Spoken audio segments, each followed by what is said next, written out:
我期待人白了头，我和你相拥走很远很远，不顾一切的爱永不会变。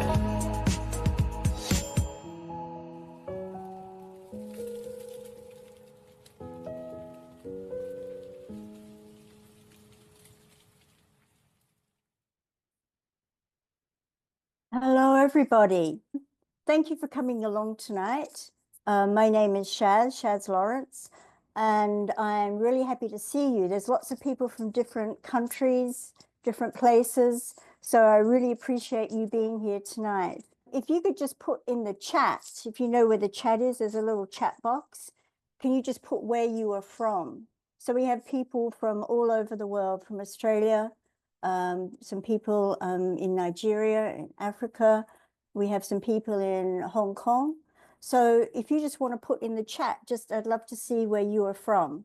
I'm in New York, so I'm in New York City tonight, but I'm Australian. So it'd be really great to see where everyone is from. Egypt, wow, great. Welcome. Is it Marwa Ali? Welcome. Here's Jocelyn. So there's still people joining. We have about 25 people. Oh, Canada. Wow. Yeah. Oh, Canada. Great. And Kenya. Fantastic. It's really great that we can get together like this. I've had this dream for a long time that I would start up an organization for teachers of Chinese. Sometimes being a Chinese teacher can be very, very isolating if you're the only teacher there. I'm from Australia, but I'm living in New York. And I get lots of opportunities to share ideas with other people. So I thought, why not start an organization like Mandarin Teachers Institute? So teachers from all over the world, wherever you are, can share some ideas that you have. And then we can all benefit from that because we're all learning as we go. So again, thank you so much for being here. I hope that you can come to some other webinars. I have some other webinars planned where teachers will share, not just me, but other teachers of Chinese will share things that they teach really well. They might teach sports, they might teach food. So just for 2 minutes, they're just going to do a demo lesson. So hopefully everyone will be able to enjoy that when that happens in May. So as I said before, my name is Shaz or Li Sharong, and my email address is there. So if you want to email me after this presentation, it's gigglepots123@gmail.com. So if you have any questions or you want to have suggestions, if you want to present a webinar, please contact me at that email address. Also, at the end of this session, I will send you a recording of this session. I'll also send you a PDF of all the notes from this session. So you'll be able to look at all the notes in your own time. And I'll send you a certificate to say that you attended this session if you need it for hours for professional development. Okay, so I'm just going to tell you a very, very short bit about me because some of you have been to a webinar before. But I studied Chinese in National Taiwan University in Taipei, Nanjing Normal University in China, Beijing Normal University, and also in Australia. I studied at 2 universities in Australia, Adelaide University and University of South Australia. So I've studied Chinese for many years. In 1980, the Australian government wanted to start teaching Chinese to all children from 5 years old. And so there were scholarships to go and study in China. I got a number of scholarships and I studied in different universities there. I've been teaching Chinese since 1980, so probably before some of you were even born. So I've been teaching Chinese for a long time. I started teaching primary school and then I taught in high school as well. And now I'm in the US. So I taught in elementary schools, K to 8, early childhood, and then also online classes as well. I do tutoring. So I have a 2-year-old I'm tutoring. That's 3 hours a week. And I also have these little kids here. This is Mandarin Superstars. And I have about 16 children from 2 to 10. And I teach them Chinese as well. I have a real fascination with technology because I was a technology coordinator. So if you're at the last webinar, we looked at AI and how AI can help teachers be more efficient in the classroom. So I was also a consultant with Fun Fun Elmo, which is a Sesame Street program for preschoolers. So I've done a lot of coordinating and consulting work. I was the founder of Creative Chinese in 2009. When I first came to the US, I decided to start up a website. So I started up creativechinese.com, and you can go there and all the material is my own. So everything I created is all on there. So you won't find it at other websites. Because in Australia, I didn't use any textbooks. So I created all my materials and I put them all up on Creative Chinese for teachers. Mandarin Superstars is my little kids program. And then only about 3 weeks ago, I started Mandarin Teachers Institute with a number of teachers from Australia, Hong Kong, Taiwan. So I have a group of teachers and we all work together to try and get some really good webinars and some support for teachers of Chinese. And I've been a consultant in lots and lots of countries, Shanghai, Wales. I've worked with Confucius Institute in Scotland, been to Hong Kong, Indonesia, and the US and Australia. So I do a lot of consulting all around the world. So if you have any questions at any time, you can raise your hand. So there's a little raise your hand, little icon, and then I'll look at it and you can speak to me, or you can just type it in chat. So if you have a question, you don't understand something, please stop me and just write it in the chat or raise your hand and we can talk, because this is not just me talking to you. This is a discussion that we can talk about, particularly about Chinese characters and how to teach them. And that's what we're going to do tonight. We're going to be looking at teaching Chinese characters with modern pedagogy. And there are 3 questions we're going to be looking at. One is, what is the current method of teaching Chinese characters? So how do you teach Chinese characters? I know how I used to teach Chinese characters and how I teach them now is very different. That's the first question. I'm going to find out if you could tell me, how do you teach Chinese characters? And you can either raise your hand and talk, or you can chat, just type in whatever way that you teach Chinese characters, okay? Then question 2, we're going to look at what is modern pedagogy, or what is pedagogy first, and then what is modern pedagogy compared to traditional pedagogy. And then question 3, we're going to see how we can use modern pedagogy to teach Chinese characters, all right? So they are the 3 questions, and hopefully at the end of the session, we've answered all these questions and you've got lots of good ideas to take into the classroom.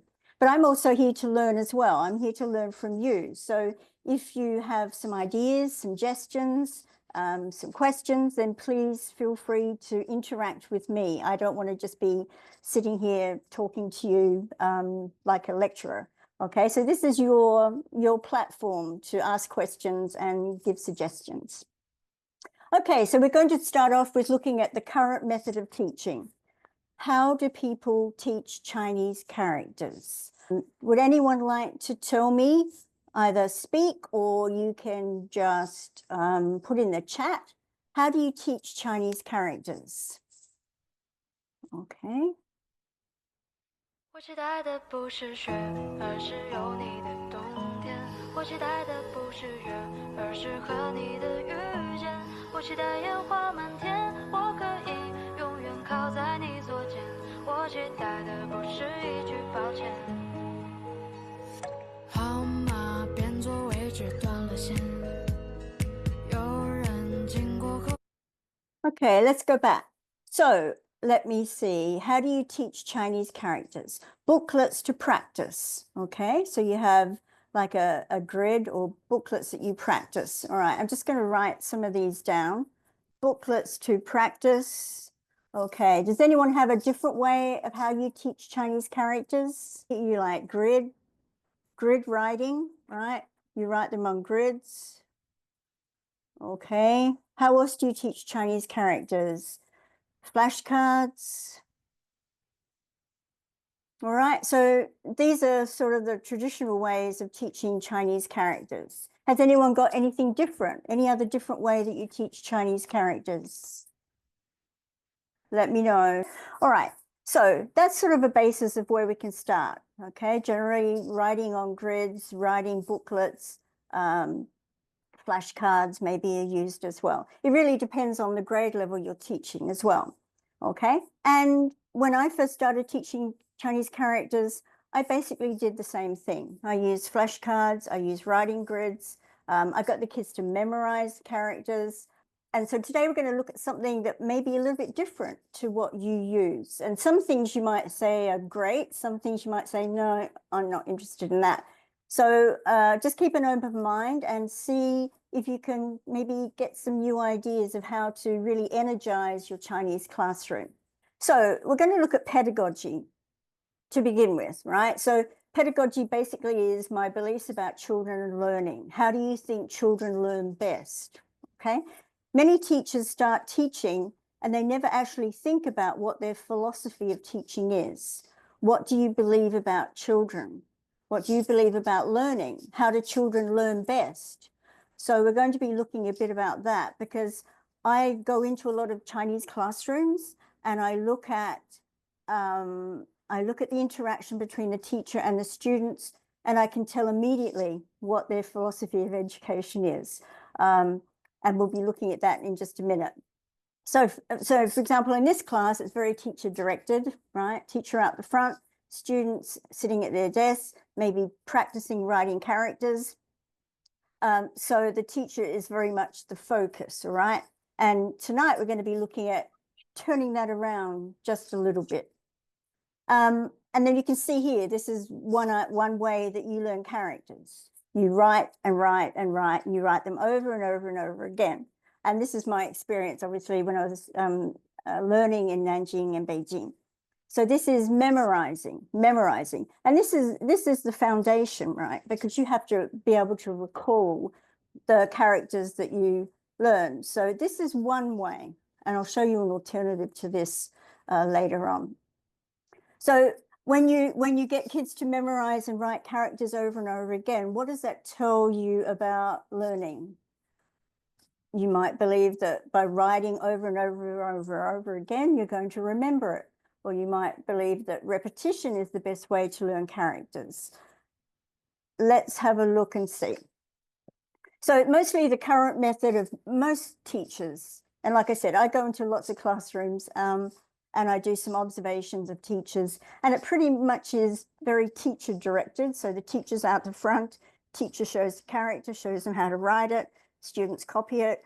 And so that's the current method. It's rote teaching. So there's not a lot of understanding that goes on. We're just given the whole character without breaking down the character. It's very much passive learning where the students are sitting and they're just copying the character, and there's repetition, lots of repetition. So this is sort of the current method and the traditional method. Not many people do anything different, right? So let's have a look and see. So the traditional way of teaching is show me what you remember or what you learned, okay? So the teacher teaches you and then you reproduce that information and give it back to the teacher, whether it's writing characters, whether it's a role play. It's very much teacher focused rather than student focused. And the way of writing characters, as we just said before, is to copy the characters, trace the characters, write them over and over and over, have dictation where the teacher calls out a sentence and then the student writes it in characters. Then we have a test. And very often the majority of kids fail because characters are difficult. Characters are totally different to, especially if you're English speakers, very different language system. Many students will not continue in Chinese. Many students will. They really have that desire, I guess, to continue in Chinese. And so this kind of method, some kids will be successful. They'll really enjoy this writing characters and over and over again. Majority of students find it's very boring. It takes a lot of time up. It's mindless. So there's not much thinking involved. They're just copying the character. So when we teach Chinese characters, we usually talk about the space that we write it in, right? So when we write English, k at t, right? It's just 3 letters. But when we write Chinese characters, it's actually in a space, a square, right? A square, and the square is divided up into left, right, top, bottom, left, middle, right, all those sorts of things, okay? Top, middle, bottom. So we teach about the structures of the space. So this is giving students an understanding of what characters are. And then we talk about the radicals. And we call them the bosses. I call them the bosses of Chinese because they're everywhere. So when you know one radical, then you can guess sometimes about what another radical is. So you can see here that when we put you and together we make hao. So we teach radicals. And I guess most of you would teach this way as well. You teach the strokes, right? It's very important that kids have the strokes and then the stroke order, right? 1, 2, 3, 4. So they know which order to do the Chinese character. And then the way we have to write, top to bottom, left to right, horizontal before vertical, inside and then close it. So these are some of the rules that students, particularly English-speaking students, have to tackle because they're not familiar with this type of rigidity, I guess, of having to know the stroke order, the strokes, the left, right, top, bottom. So it's quite a cognitive load. It really puts a load on the brain to manage all these things. When we teach Chinese characters, very often there's no learning autonomy. So when students come across a Chinese character that they don't know, there's no way of tackling that character. So they might know lots of characters, right? But if they come across one that they've never seen before, they need to know a way to attack that character. There needs to be a plan. And the plan obviously is with, if you're looking at things like radicals or the building blocks of Chinese characters. And textbooks have not kept up with modern pedagogy. So textbooks, I'm not sure if you use textbooks. Most teachers use textbooks, especially for older kids. I've only used textbooks 1 year out of all my teaching. And I feel like textbooks have not really kept up with modern pedagogy. We'll look at modern pedagogy in just a minute. But generally in textbooks, and this is a Ni Hao textbook from Australia, and this shows the speaking and the reading, and then the writing, okay? So it doesn't separate. So when you learn Ni Hao, then you're going to write Ni Hao, 再见, you're going to learn to write 再见. So it's the traditional way of learning the Chinese language, reading, writing, speaking, listening all at once, okay? Modern pedagogy says that there's a different way, and we'll look at that in just a minute. So comprehensible input, I'm not sure if you've heard of comprehensible input before, but it's basically input that is understandable, right? So it's like immersion, but it's understandable. The teacher has to make sure that the student understands what you are saying. You can't just talk and talk and talk. You have to have props, you have to have gestures, so students understand. So listening is very, very important. Reading is also very important. So in the way I teach Chinese now, and I never used to do this when I was teaching in Australia, I teach listening and reading first, okay? So if they're listening to something, they're not writing that. I delay writing for 5 weeks whenever I start a new class. So writing doesn't start for 5 weeks. They learn about radicals, they learn about the space, they learn about all the elements of Chinese characters, but they don't start writing. So if they're learning things like 你好, 再见, they're not going to write those, right? So alongside, we have the listening and reading program, and then we have the speaking and the writing. So we have input, and then we have output. I've seen too many children with such bad accents because they didn't get enough input. They were expected to be able to say sentences or paragraphs just by 1 or 2, incidents of teachers saying it. So I really focus on kids listening, first of all, and reading characters, right? Reading characters, not actually writing them. So, and then I do speaking at about 5 weeks. We start actually speaking because they've had 5 weeks of listening and comprehending and understanding. This is called the silent period. If you know Krashen, he has a theory that there needs to be a silent period when students are actually listening and comprehending before they start speaking. And then we have the actual writing of the Chinese characters, because that's kind of getting off the track. So we're going to be looking at traditional pedagogy. The teacher passes on information to the students, right? The students don't have much say in what they learn. They memorize the characters, they repeat, repetition, say after me. Mainly it's individual work, or it's with groups or with partners, and then they have testing. So that's generally the way that most teachers teach. Okay, you pass on the information to the students, you write your curriculum, you know what vocab they're going to learn, you know the grammar points, and then the kids memorize it. You have repetition, and generally that's done individually or sometimes with a partner or in a group, and then you test to see whether the students have actually comprehended what you've taught them. All right, so again, traditional pedagogy, that it's teacher driven, teachers out the front, one size fits all. So most kids all learn the same thing. You're counting to 10, they're all counting to 10. Some kids may be able to go further, but we're all staying counting 1 to 10. And then it's emphasis on knowledge and content. Okay. So the most dangerous phrase in the language is we've always done it this way. So this is how Chinese has always been taught, and mostly teachers teach this way as well. And the thing is that in Australia, we have very big Mandarin programs. High school have it compulsory. You have to learn a second language. When I taught in a high school, it was all boys high school, and they had the choice of Italian or Chinese.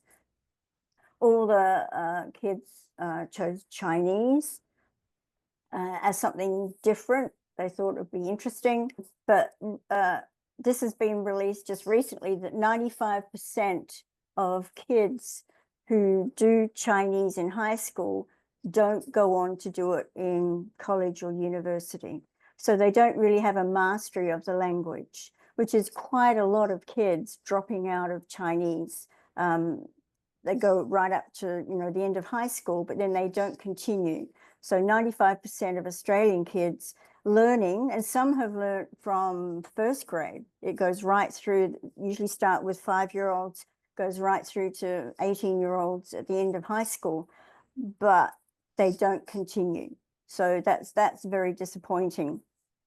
And you could put it down to the difficulty of characters, lack of time, just it's too hard, all those sorts of things. But this is a quote from a person in Australia. She's very well known regarding learning languages. And she said the crux of the high attrition rate, 95% in Chinese as a foreign language, rests on pedagogy, right? So underdeveloped pedagogy employed by teachers. So, and Jane Austen, she passed away a couple of years ago, but she was very influential in getting teachers in Australia to think about the pedagogy. What do they believe about learning, and how does that look like in the classroom? Because if you believe something, or if you have research to back what you believe, then your classroom may look different to the traditional classroom. And we're going to be looking at more about that in just a minute. One thing to remember also, when you're a teacher, we often teach the way we were taught. So if you're a native speaker of Chinese, then you may teach with the same pedagogy as you were taught. If I was taught in a private school in Australia, then very often you will take that pedagogy that you've experienced, and you will use that when you go out and teach as well. So we have to look at not just how we were taught, but look at how the pedagogy has developed and evolved over the years.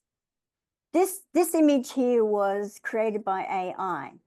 I asked AI to create an image about cognitive load.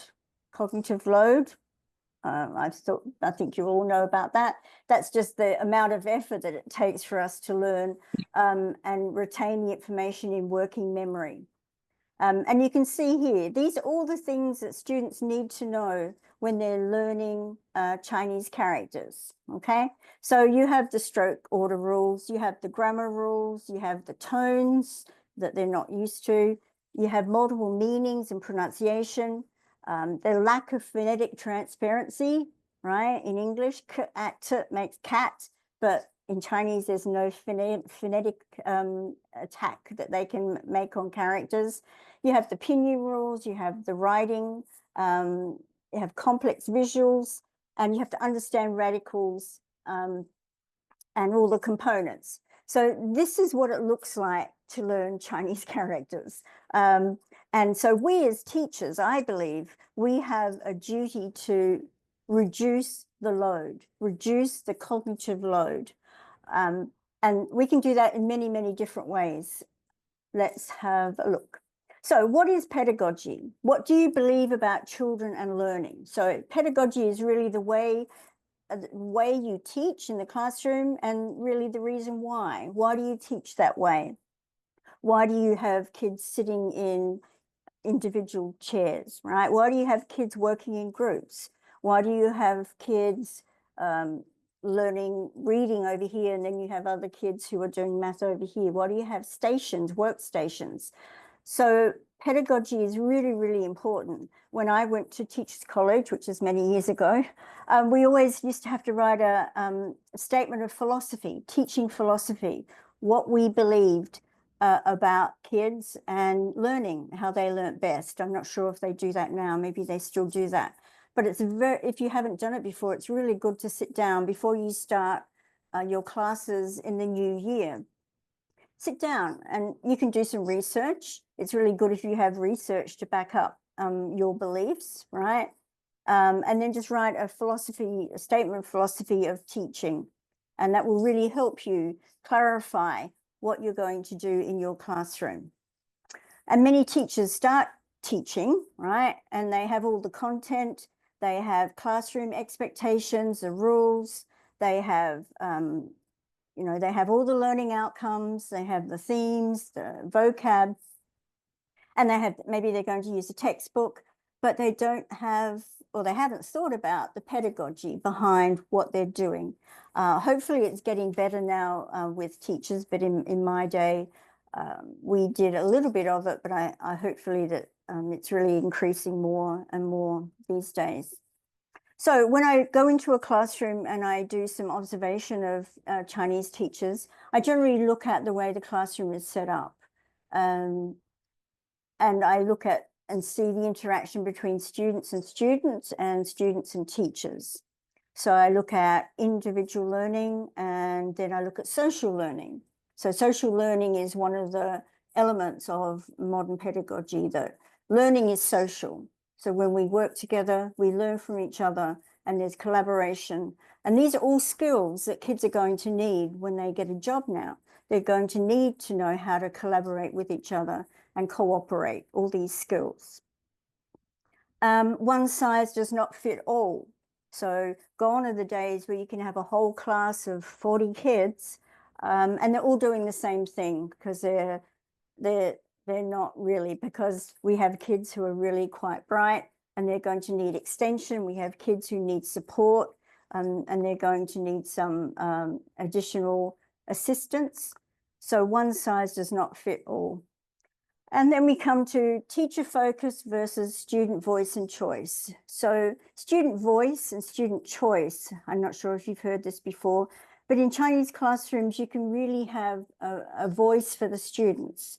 So they can be involved in brainstorming themes, if you're doing a theme, and they can also choose. They can choose different things that they can do at a different time. So they have a choice of the activities that they do. And then we have inquiry, which is kids exploring, asking questions. And then we have responding to the teacher. So right, you can see here kids putting their hands up, the teacher's asked a question and the students respond, right? That's really active, that's really passive learning. Inquiry is active learning, where the students are actively involved in exploring topics and themes. And I'll show you some examples of how PBL, project-based learning, can be used to learn Chinese characters. So, modern pedagogy. You will all be familiar with this, Bloom's taxonomy. Many teachers, you can see at the bottom, there's knowledge, right? And then there's understanding. And these are the foundations of what you need in order to be able to read and write Chinese characters. So you need to know what the characters are. You need to understand them.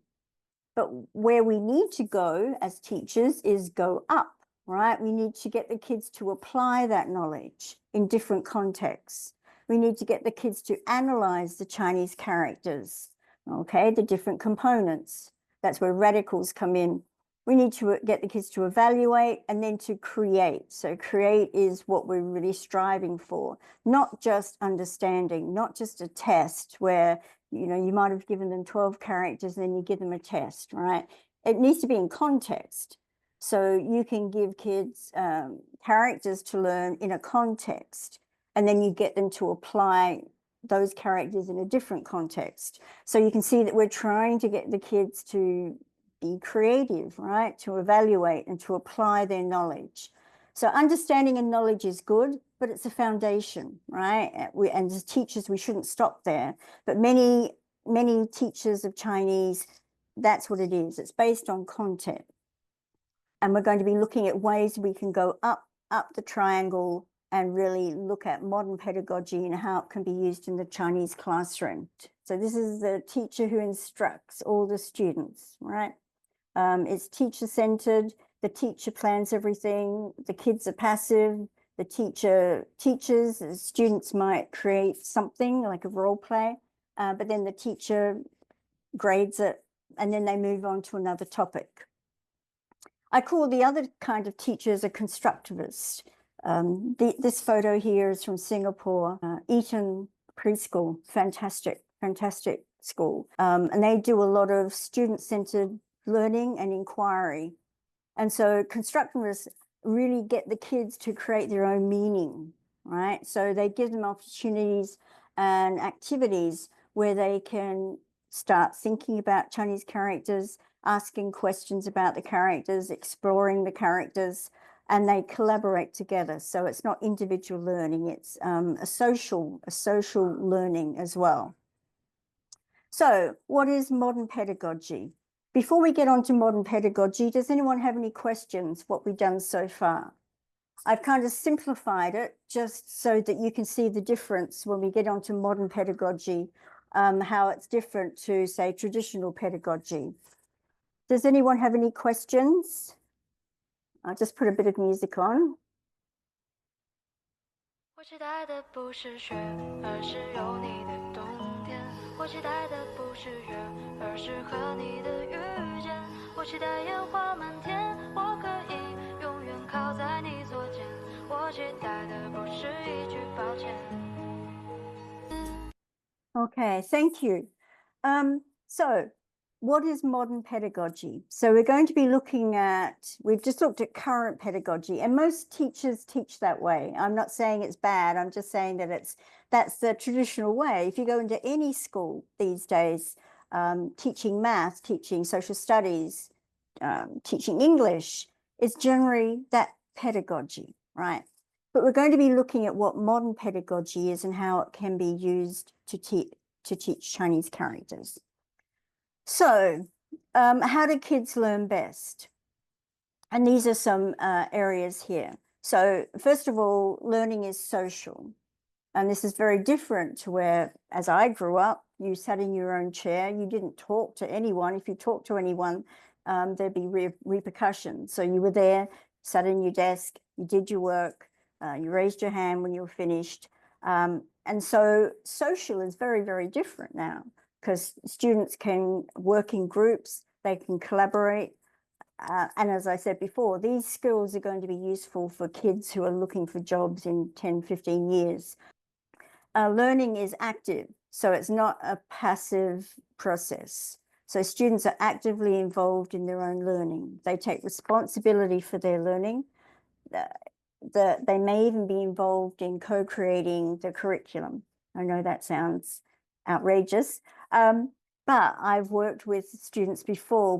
We sat down, particularly I've had native speakers in my classroom, and they weren't going to do the same class as I was teaching the non-speakers. And so we sat down, we talked about where they'd like to go, what learning outcomes do they want to achieve, what are their goals. And so that's a co-created curriculum where the students and the teacher get together and they create a curriculum together that's going to be suitable for them. And with AI now, very, very easy to do, very easy to do. If you're in my AI webinar, we did an example of where a student asked AI for a 10-week program in Chinese, and AI gave all the learning outcomes, gave all the vocab, sentence structures, testing, quizzes. AI is able to do all that. So we're going to be looking more and more of kids being active in their own learning, taking responsibility, not just sitting back and waiting for the teacher to teach them, right? So they're going to be more active. Voice and choice, I think I talked about that before. The students are going to have a voice in maybe what they're going to learn, how they're going to learn, particularly how they're going to learn. So if you're doing a topic on sports, they could have a choice of creating a video or creating a PowerPoint presentation or creating a podcast. So with technology now, they have many, many choices to create products from their own learning. And then inquiry. Inquiry is just asking questions. And very often it's the teacher who's asking questions and the students are giving answers. So we're going to flip that with modern pedagogy, and we're going to get the students asking questions. And this is where a brainstorming at the beginning of a theme that you're doing is really, really useful. So if you're teaching, say for example, you're teaching students food in a Chinese restaurant. So you're going to brainstorm what things we're going to need when we go to a Chinese restaurant. And I've done this with students before, and they've come up with things like, hello, we have 2 people for the restaurant, and then asking for some food, asking for a drink. And one student said, oh, I need to know where the bathroom is, right? Or the restroom. So we included that in. So you can include students in the vocab, because you'll find that even though you plan what you want to teach your students will come up with way more content. They'll really expand it, as with that example there. So that's inquiry, getting kids to ask questions. And PBL is great for that. Critical thinking, students just, thinking critically about something. And then creativity, right? Creativity is one thing that we really want students to be able to do. And with technology, as I said before, they can be very creative right now, with creating podcasts, creating something for the website. So creativity is a great way for students to be socially interactive as well. They create a video and put it up on their website. They have a global audience, so it's not just kept in the classroom. They have an audience now that is all over the world. So the creativity is very important. So we're going to look at each one of these now and just look at some examples. So learning is social.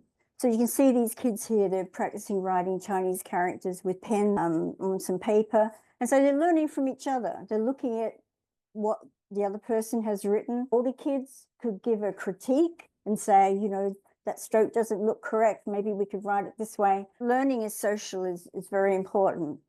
Have a conversation about characters. Many teachers just show the characters, but there's no conversation. It's just put onto the kids. These are the characters we're going to learn. When I studied in Nanjing and Taiwan and in Beijing, I was never taught about radicals. I was told, this is a list of 20 characters you had to learn. Here are the strokes. Okay, I learned the strokes, but I had no idea what all the strokes meant. I had no idea about radicals or building blocks of characters. And so when you first start introducing characters to kids, it's really, really good to have a conversation. Put all the characters out on the table and say, what do you think? What do you see? What do you notice? Get kids to ask questions, okay? You go into a group with these cards, and then you might have some questions like this, like, how will I remember them all, right? There seems to be so many characters, it looks overwhelming. How am I going to remember them all? And very often kids are not given the opportunity. They're not given the opportunity to say what they really think. They're just given the characters, learn them, and then we'll move on. So opening up a conversation with the kids is really enlightening, not only for the teacher, but also gives some power back to the students as well. What do all the lines mean? We don't know what those lines mean. And this is before they're even introduced to anything about Chinese. Give them the characters, get some questions going. Why do we write in squares? Why doesn't Chinese have an alphabet? Which lines do I write first? Can I see stories in characters? Where do the Chinese characters come from? So you can see right from the beginning, you have so much information that students want to know about the characters. And you can introduce, go right into the stroke order, the radicals, the origin of the Chinese characters, why we use a grid. So all these questions have really then given you 4 or 5 weeks of lessons that have come from the kids. You would have covered them before, but you allow the students to say, these are the questions that we have, and they'd probably be extending what you were going to teach them as well. So why doesn't Chinese have an alphabet? That could be discussed as well. Kids could do research. They could take one question, research it, and then present it to the class. So that's another way. So teachers should not be working so hard. Teachers should be allowing kids to ask questions, then have those questions. Like one group might get, why do we write in squares? Okay, go home, you need to research that, come back, give us your answer, and then present it to the class. So rather than you telling it, they take ownership of their learning. So that's just one idea of how to introduce Chinese characters as student-centered, and it's social. Kids are going to be working together to find the answers. And learning is active. So you can see here, we have some students here. I call radicals unlocking characters. So it's like a key. So when you see a radical, it's like a key that opens up the meaning or the pronunciation of a character. Now, when I first started teaching Chinese, I did the whole grid thing where you just write over and over and over and over and over. I found that students were not engaged. I've taught high school and primary school. So I came up with this idea called look, cover, write, check. It's similar to what English teachers do for spelling. So they put an English word, they get the kids to look at it, cover it, and then try and write it. And they have an alphabet, so that's easier. So what I tell my students here, I say, look, take a photo of the character in your head. So the little ones, I say, okay, you've got a camera in your head. You're going to look at Da, okay, the first character, right? In your head, take a photo, cover it. So I have little butterflies on sticks, but you could cover it with your hand as well. So they're going to cover it. So the focus, first of all, they focus on the Chinese character. This is very different to just writing it like a robot, just writing the strokes, not really not thinking about the characters, but just writing rote. And then they cover the da, right, with their hand, and then they have to try and write it, okay? This is after you've taught the stroke order, so they know what they have to do, horizontal or vertical, and so they write the Chinese character. Then they uncover it and they check, is it written correctly? If yes, they move on to the next character, okay? This is very different to writing over and over and over and over again. And I use this with the little ones that I'm teaching right now, 2 to 10-year-olds. We don't write every character over and over and over again. if they can write the character. And then next week, I get them to write it without even looking at it. And then if they can't do it, then they go through the whole process again. Look, cover, write, and then check. It's been very, very successful for me. The kids really love it. Even in high school, I did this as well. So what it does is that kids immediately start thinking. They have to think about the character, and focus and attention is one of the main elements of learning and memorizing. So you can just write over and over and over and over and over. And of course, that's going to work. It's going to be a lot of time, and it's also going to put off a lot of kids. So if you have a kid who needs something different, or you just want to try something different, try this method. I have a lot of worksheets that I can give you, but it's just look, cover, write, check, and it works very successfully for the kids. If they don't know it the next week, then they start all over again, all right? But we need to focus, and they know the radicals, so they know, right, what words they're looking at. But when they start writing, so they don't start writing straight away, they start reading before they start writing. And so you can see here, this is how I explain it. There's a Chinese version, there's an English version of the game, and it's look, cover, write, check. You're going to be like little detectives. Look carefully, point at the baby character with your little hand. Where is its head? Where is its body? So we kind of dissect the character. Say it out loud if they know the pronunciation. Cover it, and you can cover it with your hand, or you can have like, I have bluey on a stick as well. You put bluey over the top, don't look, and then try and write it yourself. And then sometimes they write it out in the air with their magic pencil with the little ones, and then check. And they're going to put a little smiley face, or they have a stamp, and they stamp it if they get it correct. Sometimes it won't stick, but that's why it's important to follow up the next week, that they can write the character. So learning is voice and choice. We looked at some of this before. So students take ownership for their learning. You can see here, these are some examples of students. They're using a drawing program. So they're going to use their imagination, and they can choose the characters they want to make some illustrations of. And so they're looking at the character, and they're trying to imagine what that character means, and then how they can demonstrate it. And these can be shared as well with other students. This is a classroom word wall. I know many teachers use this. If you have your own classroom, it's really useful. You just put up A, B, C, D, and you can put anything really. And then I just put all the A words, all the B words, all the C words, right? So it's just like please, and I just put characters up there. So when they're doing free writing or writing a story, then they can just look up on the classroom wall and they can write the character. If you don't have your own classroom, I use portable word walls. And this is where I have a template. So it looks like a wall. And then students write the character, or I write the characters on there, or students choose the characters that they're going to learn. And then they keep it in a folder. So this is it's just a red folder.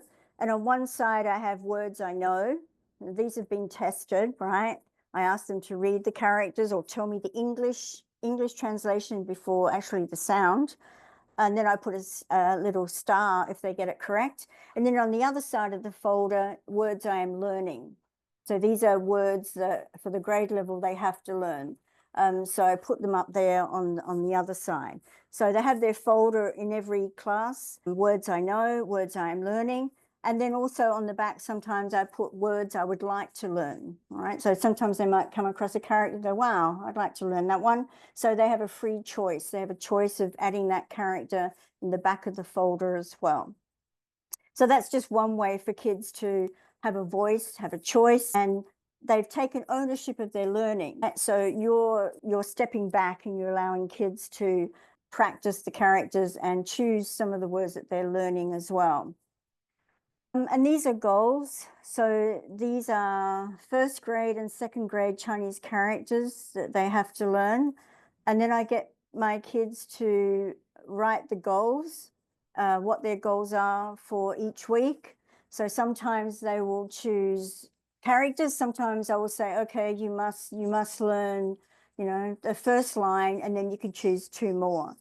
So I give them a choice. So they might have to learn 一二三四五六, and then they might choose 牛 and 鱼. So they might choose two of their own. So I give them a choice of which ones they'd like to learn.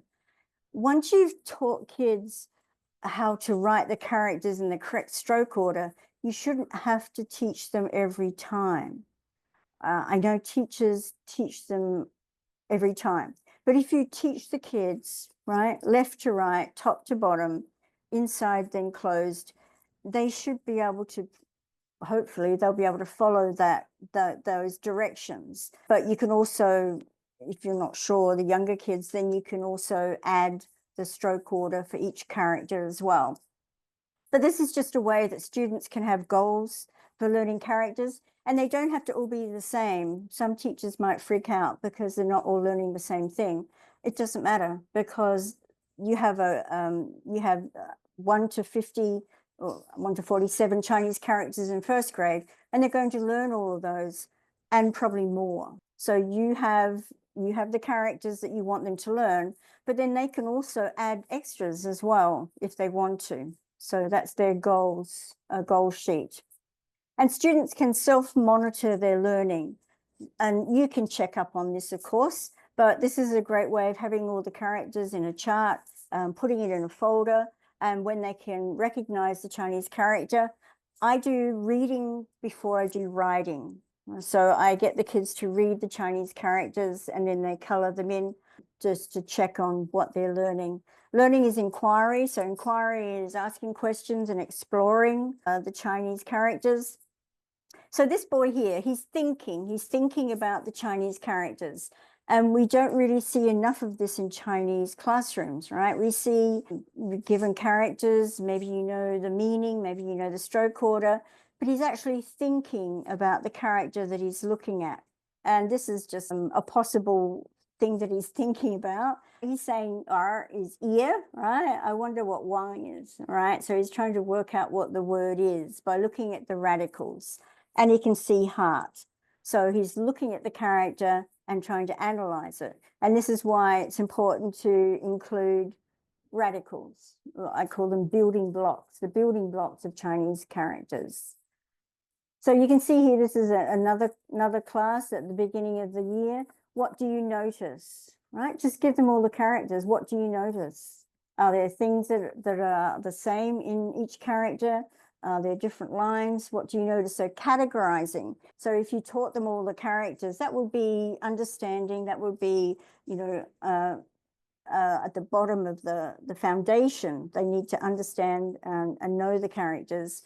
But when they're analyzing characters, they're actually actively looking at the characters and dividing them up into, well, look, this has a mouth here. This has, it looks like a tree. So you're getting them to start thinking about Chinese characters themselves, not you telling them, but they're thinking about it. Then they can share their findings with the class, and then kids might come up with their own questions about what they noticed as well. So this is a Chinese character detective worksheet that I use, and I get kids to look at the characters, write down 2 to 4 characters you like. So I get the kids to think about what they would like. Which character do you think looks good and why? And then I get them to find 5 pairs of characters that look similar. Maybe they have cult, radical, and be prepared to explain why. So the students will look at cards. You might have lots of cards just scattered around. They don't even have to know what the meaning is. At this stage, you're getting them to visually look at the characters and guessing at some meanings or looking at what's the same, what's the difference. This is so important to do before giving characters. And that's why I said, using a textbook, they haven't really caught up with modern pedagogy. They go straight into characters. You're learning 你好,再见. You're going to write that. And you might be able to teach them the radicals, but it's straight off, let's get writing. Whereas this way is getting kids to understand how characters are formed. And it will show up in their writing. So if they know the stroke order, if they know the radicals, they will have much better writing. than just starting off with ni hao, no idea where the strokes go. And I see it all the time. Really bad Chinese writing is because they don't have the foundation. They don't have the ability to explore the characters themselves.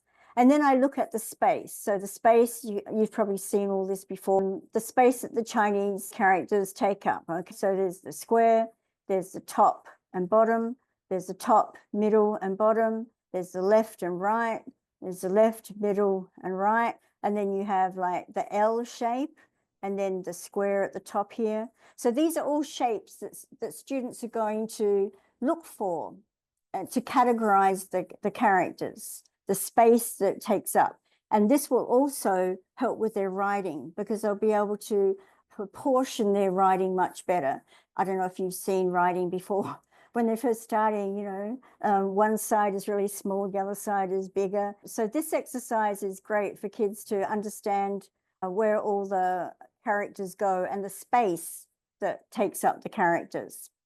And then students creating their own books, that's also good. They can research how characters will form. They can also put these character books in their library, school library, or they can share them with a younger grade, like first grade or second grade.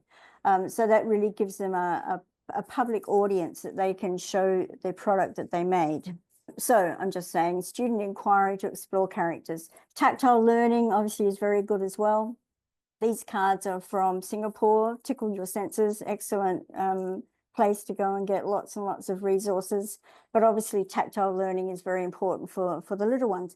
Even I've had 7th grade boys do tactile learning with characters as well. So what we want our kids to do is to be thinking of the characters, right? Going up the triangle. Well, knowledge and understanding is good. They need to have that foundation. But can we get kids applying their thinking to do with the characters? And this is another one. This is very similar. This is detective, another detective, and this is where kids earn badges. So this is just a worksheet. They group characters into 3 shapes. They discover 20 building blocks. The building blocks are the radicals, and they attach an image to each building block. They group characters according to the building blocks. And so we just do a whole lot of this, whole lot of shapes, so that when they start to dissect, take apart the characters, they will know, right? There's the top, there's the bottom. Oh, look, there's the left and the right. And when they start writing, their writing will be so much better because they'll have the right proportions in the space. And you can see here, these are just some characters that match, right? So you can see here, all the characters match and they match up to one of these shapes. Learning is critical thinking. This is another way. We talked about cognitive load and how learning so much pinyin, stroke order, so much about learning Chinese characters that we need to try and find a way to organize that information in the brain. And one way is to cluster or chunking, sometimes it's called. And that means that you teach characters according to the radicals. And you can see here, I call them the Chinese character families. I call them families because they're all based on the same radical, like Cole at the bottom here, meet the family Cole. So that's the family called Cole. And you Chu, Ge, Ku, Ting, right? So they all have Cole. And so kids learn it that way. So that's helping, that's kind of reducing the cognitive load because you're helping the brain categorize and organize the information. And that's just one way that you can do it. But I found it's very, very successful with little kids as well, because they go looking for the cult. And then we talk about, oh, cool, right? It's got 2 eyes at the top and it's crying. So they can visualize the meaning. And I've got those on my website. If you want a copy of those, just let me know. So that's just word families, keeping all the radicals together, introducing the radicals, all the words that have the same radical. So the brain always seeks connection. So if you can connect the characters with the radical, then that's going to be easier to remember. Okay, so going back to school in September, right? You want to introduce kids to Chinese. Maybe it's your first class. you're going to be looking at the space, the strokes, the stroke order, the writing grid, the building blocks, the radicals, all right? So PBL, project-based learning, is a great way to get kids inquiring, asking questions. If you haven't got my PBL notes, you can send me an email and I can send you that. So PBL basically is a question, a driving question. Students will create a product and then they'll have a public audience. So the product will not stay in the classroom. It will go outside. It will go to another class.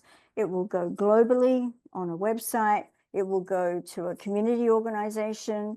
It will go to a family. All right. So the product that the students create is not a worksheet. It's something that solves the question and it has a public audience. So if you're at my webinar, at the beginning of school year, I tried to find a driving question that would include Chinese characters. And this was the driving question: how can we use labels or posters to promote empathy and diversity in our school? So the product that we're going to create is a poster or labels, and the audience is going to be our school. All right, so this is the beginning of school where you're starting off an introduction to Chinese. I start with characters, some spoken, but I start with characters and listening. And so you can see here, I gave them some phrases that maybe we could use around the school. And then we created posters that we could put around the school. This shows here, you can see it increases the presence of Chinese in the school environment. Very often, if you're the only Chinese teacher in the school, you really have to push for the Chinese language to be up front, right? So this is a great way, great PR to go around the school, put up some posters, show other students who are maybe not studying Chinese what Chinese characters look like. They're sharing their knowledge and they're showing positive messages to the school community. This is just an example of how you can use inquiry with PBL, just with one question, and then brainstorming, and then looking at characters. Okay, so that's the same. Learning is creative. You probably have used all these ideas, but this is mainly for the younger students. I've used shaving cream with 7th grade boys, writing very complicated characters with shaving cream first. They love that. And then writing look, cover, write, check as well. So this is just tactile learning using pretzel characters, Play-Doh characters, popcorn characters, particularly with the younger kids, is very, very effective. And you can see here water with brushes on the ground, and then just these puffy balls as well. So the brain seeks connections, and we looked at ways that we can have connections by looking at the building blocks or the radicals, and then learning words that all have the same radical. And then context, we looked at the inquiry, how we can learn words for all the different buildings in the school. So it has a context.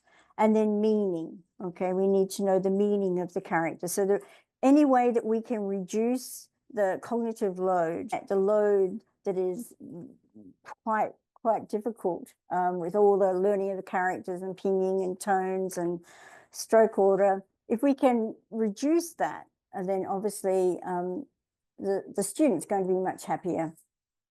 I did adopt an animal project for 5-year-olds where I had animals and they took them home and they created a diary. These are 5-year-olds just starting to write.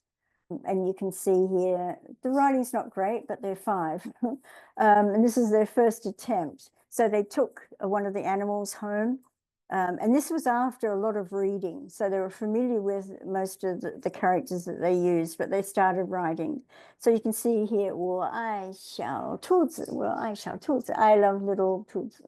And then 再见小白马, oh, goodbye white horse, all right? So they did, this is just to show that writing is a process, right? So I don't mind, these are 5-year-olds, they've just started writing. It's not going to be perfect, but it just shows that they're making up their own stories, their own sentences from the characters that we've learned already.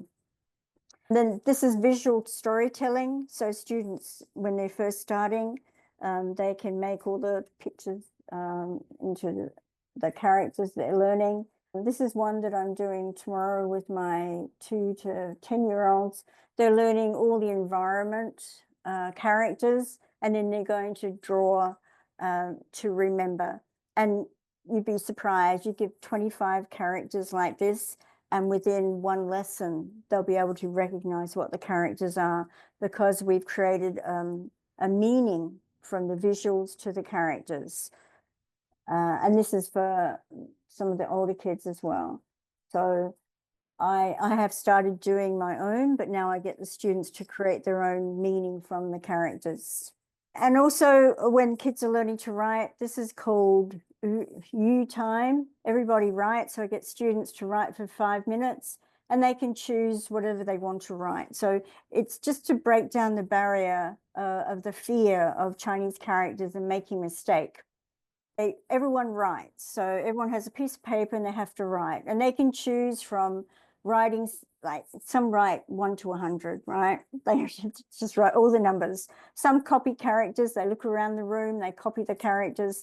Some write radicals, copy words around the room, write a note, write a message, write numbers. So it's just the beginning of writing, where I get kids to, I don't model it in when they're first starting. I get them to just copy individual words or put words together to make a sentence. So we've been looking at social, active, critical thinking, inquiry, and voice and choice, mainly with the younger students. So now we're going to be looking at modern pedagogy, what it looks like in higher education. So kids who are finished high school and they're going to college and they're studying Chinese. How does modern pedagogy work with older kids? And if you're a high school student, you might be interested in this as well. So this is a college, it's called Smith College, and they had a problem.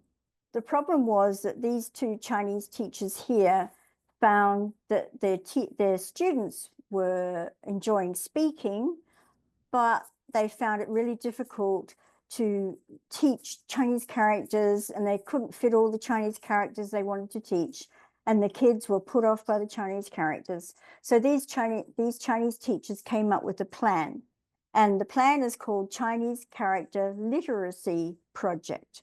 So they wanted their students to be literate in Chinese characters, but they used modern pedagogy. They didn't say, here's 20 characters, go and learn them, come back, there'll be a test. They did something a little bit different. What pedagogy did they use? They looked at the learner's perspective. They did a survey of the learners and said, okay, what do you find most difficult? What is it that's such a problem learning Chinese characters? So they asked the students, first of all, what the problem was with learning the characters. And then, of course, they probably know. But then they said, okay, we're going to make a project that's student-driven, not student-centered, student-driven. That's very different. Student-centered is, okay, we're going to make learning the center of what they're going to learn. Student-driven means they drive the project. So students will drive the project, okay? They're going to create everything. The teachers are not. It's going to be personalized learning. So students will be able to choose from a list of characters that they can create this project for, and that they want them to internalize understanding. So this is not just, well, you can learn the characters if you like. They had very high standards of what the students wanted to learn and what they wanted them to understand. So they had a whole lot of characters that they wanted to use. Why? Why did they choose this project? They wanted to document the learning process. So they wanted to have some sort of record of how the students were learning. They wanted to create a collaborative learning community. They wanted it to be social. And of course, kids going into college, everything's social. So they wanted this project to be collaborating with each other, giving feedback with each other. So it's a very social focus. And they wanted the students to be autonomous learners, right? They didn't want to be standing up there showing them the stroke order of every single character. They wanted them to research and find out. And even high school kids can do this, even some older kids in primary school. But they wanted them to be autonomous learners, not just to rely on what the teacher was giving them. It was a video Chinese character literacy project. So the teachers started off teaching them all the basics that we've looked at, right? The space, the stroke order, the building blocks of the characters. So they gave them a foundation. And with that foundation, then they were going to create something. And remember, if you remember on the triangle, create was at the top. So they wanted students to do that. They had inquiry. They're going to choose Chinese characters, and the students were going to research all about those characters. The students were going to create a video, and they were going to explain the learning strategies. So the teachers were not going to explain the characters. The students were going to explain learning strategies, give them tips. How can I learn this character? What does this character look like? Here's a story to remember what the character looks like. All right, so the students were actually peer tutoring everyone in the class. And then they were going to share the videos on the website. And you can find them on YouTube. They've taken quite a few down, but you can find them also on YouTube if you look up the Chinese Character Literacy Project. This is what they were told. Students will choose 5 Chinese characters from the list provided and create a video explaining. So they had to do 5 characters a week. That doesn't seem very much for college students, but they also had to write reviews of other videos. So they had to not only create their own, they also had to watch other videos that other students had created. They had to include in each video what the stroke order is, how to pronounce the Chinese character, how to deconstruct the Chinese character with radicals, and they had to have 2 tips on how to remember each character. And then they had to write a review for 3 videos your classmates have created. So these are the instructions. So not only were they creating, they were also reviewing and learning other characters that their classmates had created. They used explaineverything.com. It's like a whiteboard, and you just export it as a video, and showme.com, which is the same. You can explain anything on a whiteboard, and then students were asked to use one or both of those websites to create their videos. As I said before, the teachers gave them the foundation. They had to have the foundation of stroke order, how characters are constructed. But then it was up to them to take each character and create a video. So you can see here are some here. These are some of the videos that are still up on YouTube. They actually had all the videos internal server. So it wasn't open to the public, but some have been put up on YouTube so you can watch them. And you can see here, an instructor modeled what is expected. So this is a teacher modeling what they want to see in the video. In this video, we're going to learn how to write a character, 睡, as in 睡觉. 睡is a left-right compound.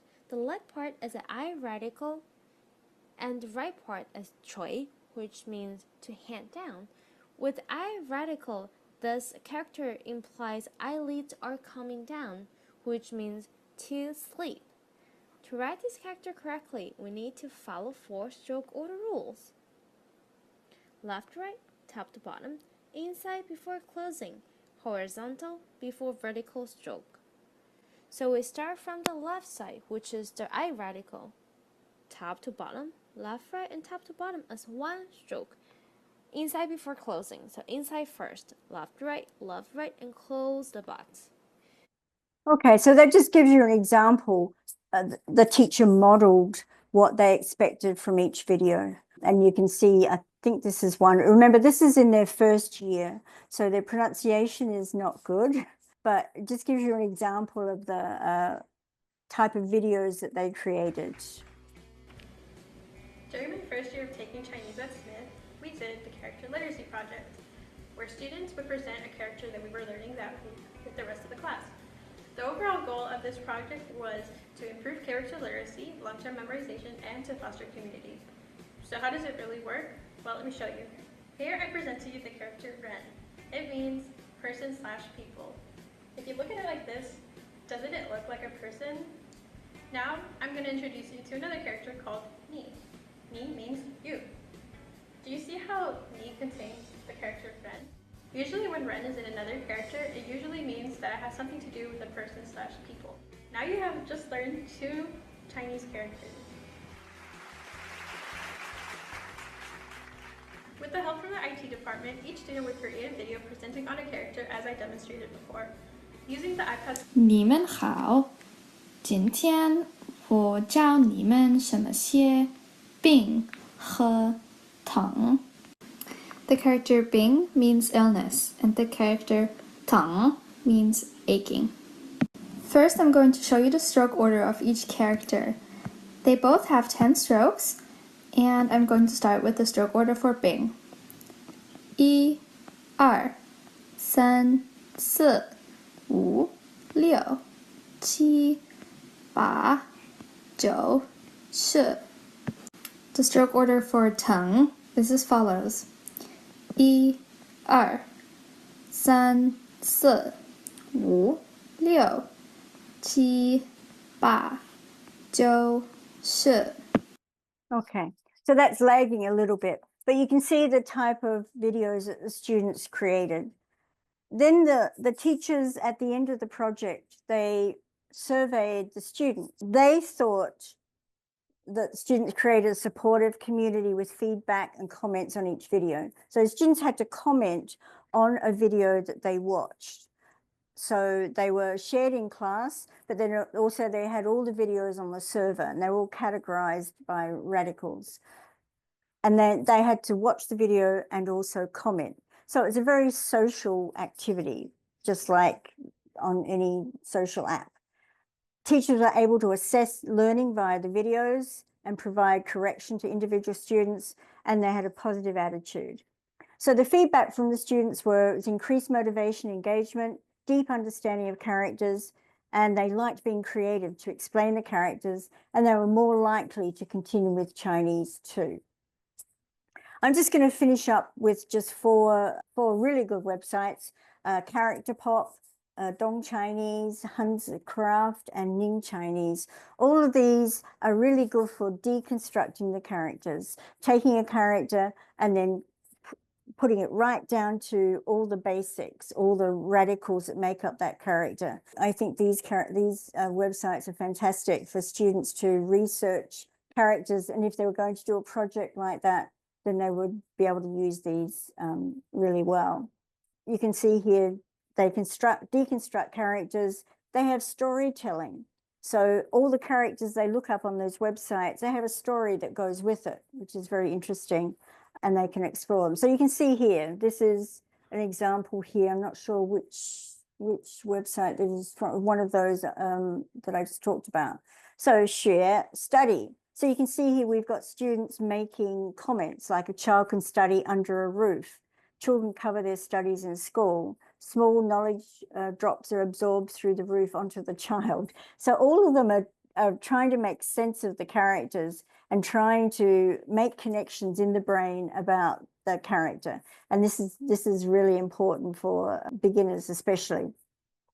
So we've looked at modern pedagogy, how it can be social, active, voice and choice, inquiry, critical thinking, and creativity. Hopefully we've answered what the current methods are, what modern pedagogy can assist in teaching Chinese characters. And so does anyone have any questions?